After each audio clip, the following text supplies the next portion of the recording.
Kadang-kadang ni saya rasa bahasa Melayu ni dia kurang organik lah. Kita ni tidak macam bahasa Indonesia tau. Kita ni kadang-kadang tu terlampau orang kata menekan tentang aspek-aspek yang kecil, sedang bahasa Indonesia tu saya rasa kalau dia diikat dengan Islam sama seperti bahasa Melayu.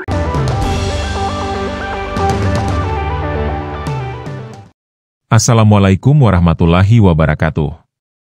Salam jumpa lagi di channel ini. Ya, polemik soal bahasa kebangsaan di negara sebelah hingga saat ini tak pernah usai. Isu utamanya adalah banyak warga negaranya yang tak bisa berbahasa dengan bahasa kenegaraan. Namun ketika dengan kondisi kebahasaannya yang tidak perkasa, tak sekali mereka menyenggol Indonesia. Nah, ada cuitan dari warganet sebelah yang membahas tentang bahasa Melayu dalam kaitannya dengan agama Islam. Sebenarnya tulisannya cukup panjang namun diambil di bagian akhir karena menyinggung Indonesia dan bahasa Indonesia. Kaum Melayu terkenal dengan kesemuanya menganut agama Islam. Seseorang itu bukan orang Melayu jika ianya bukan Islam. Ini fakta sejarah. Kalau seseorang itu kaum Jawa, maka mereka tidak boleh digelarkan yang mereka keseluruhannya Islam. Sedangkan orang Jawa sendiri ramai pengikut Kristen dan Hindu. Bahasa utama ibunda mereka ialah berbahasa Melayu kuno, selain dari bahasa-bahasa kaum-kaum atau suku-suku kaum mereka sendiri. Namun begitu setiap harinya mereka bertutur dalam bahasa Melayu, selaku bahasa utama di negara-negara ASEAN Nusantara Melayu. Gelaran bahasa Indonesia itu wujud hanya di sekitar tahun 1975 yang telah memisahkan dari bahasa asalnya yaitu bahasa Melayu.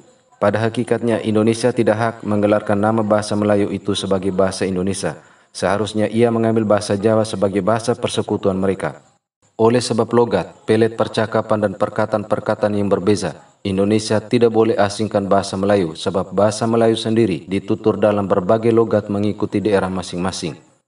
Begitu juga bahasa Indonesia, tidak ada nasnya bahasa Melayu di Indonesia digelar sebagai bahasa Indonesia. Sepatutnya ia harus digelar dengan gelaran bahasa Melayu Indonesia, seperti yang berlaku dalam bahasa Inggris. Oleh itu sudah tiba masanya gelaran kepada bahasa Indonesia harus ditarik balik dan digelar dengan panggilan nama bahasa Melayu Indonesia. Nah, di sini ada satu sisi yang mana si pencuit ini terjebak dengan pemikiran sempit tentang bahasa dan agama seakan-akan bahasa itu milik suatu kelompok. Suatu agama tidak akan berkembang ke wilayah lain di belahan bumi ini jika disebar dengan bahasa asalnya. Sehingga para penyebar agama mendakwanya dengan bahasa yang dimengerti oleh orang setempat. Dan hal itu juga dijelaskan oleh pakar bahasanya sendiri. Dan juga dalam alam Melayu sendiri, mengapa para da'i, para mubalik tidak mendakwahkan Islam dalam bahasa Arab? Kerana mereka berdasarkan satu prinsip, satu lunas Islam. Tidak kutus para rasul, kata Allah dalam surah Ibrahim 4, melainkan dalam bahasa yang difahami oleh kaumnya. Jadi para ulama ini menyadari tradisi para nabi, para rasul dahulu, dan ini dilaksanakan, maka Islam berkembang dengan baik kalau berbanding dengan bahasa Arab. Jadi ini bukan soal teori, tapi soal suatu amalan yang menjadi sunatullah. Oleh sebab itu, jangan kita melihat hanya ada satu bangsa unggul. Dan ini bahasa unggul ini tidak ada, kerana kita diberi taklif menerima bahasa daripada Tuhan itu, kita yang mesti memajukan bahasa kita. Namun bahasa itu sifatnya universal. Ia tidak didominasi dan dicaplok oleh suatu kaum lalu diidentikan dengan agama tertentu.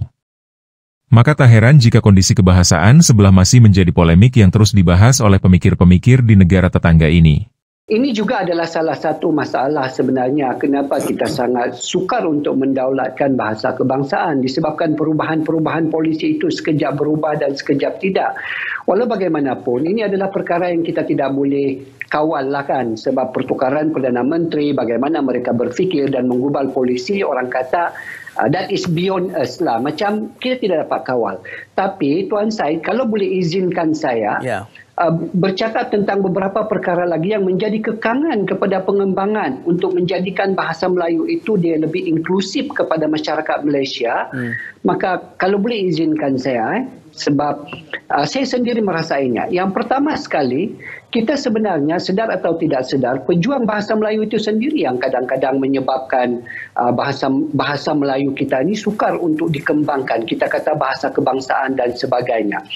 Sebagai contohnya, saya bagi tahu, kita tahu bahawa di Malaysia kita ni adalah berbilang kaum dan juga berbilang agama. Tapi sedar atau tidak, kadang-kadang apabila kita mempromosikan bahasa Melayu, kita agak mengaitkannya dengan Islam tu. Ya betul, saya kata bahawa, tapi pada saya bahasa ini tidak ada agama, tidak ada agama.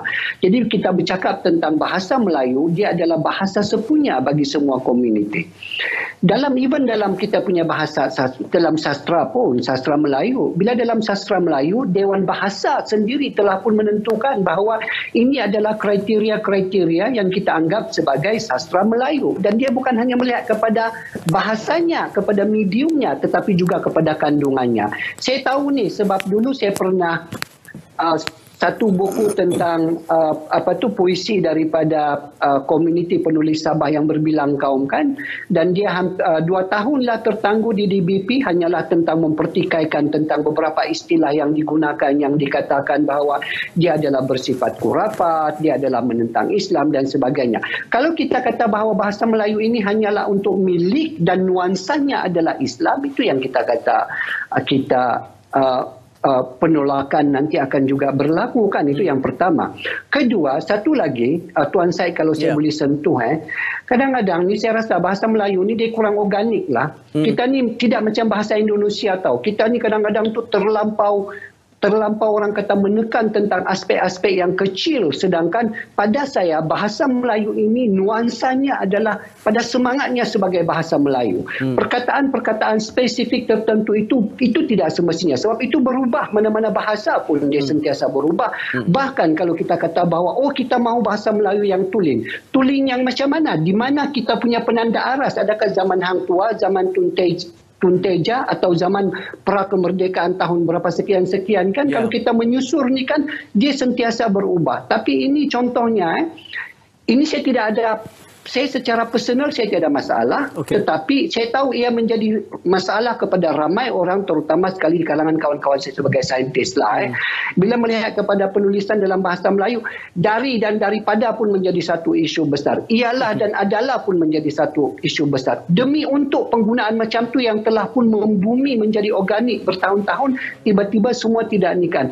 Dan itu sebenarnya mematikan semangat, sebab kita bukannya melihat kepada penggunaan bahasa Melayu itu dalam konteks intelek yang besar. Nuansanya adalah bahasa Melayu. Kita terlalu rinci kepada hal-hal yang pada pandangan saya, minta maaf lah, pada saya adalah agak remeh. Mungkin dua tokoh kita di sana tu adalah dia tidak bersetuju, tapi pada saya kalau kita ingin memperjuangkan bahasa Melayu, dia mestilah bersifat inklusif, dia mestilah mesra kepada penggunanya. Kerana itulah ciri bahasa sebenarnya yang dapat diterima secara lebih meluas. Kan? Bahasa Indonesia tu saya rasa kalau dia diikat dengan Islam sama seperti bahasa Melayu, mungkin ada ramai orang, sebab Indonesia pun berbilang agama dan ni kan yang tidak akan ada kecenderungan untuk menggunakan bahasa itu ataupun ada sentimen tertentu terhadap bahasa itu. Ya, bahasa adalah sesuatu yang menjadi milik bersama, dan tidak ada satu orang atau kelompok tertentu yang memiliki hak eksklusif atasnya.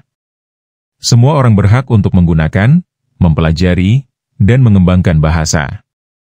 Lebih rinci, bahasa adalah alat komunikasi yang digunakan oleh semua manusia, dan merupakan bagian integral dari identitas budaya setiap kelompok atau bangsa. Karena ia bersifat universal, bahasa tidak dapat dipatenkan atau diklaim sebagai milik pribadi, milik suatu kelompok ataupun diidentikan dengan suatu agama. Karena itu adalah suatu alat yang memungkinkan manusia untuk berinteraksi dan berkomunikasi satu sama lain. Oke, terima kasih sudah menonton video ini hingga usai.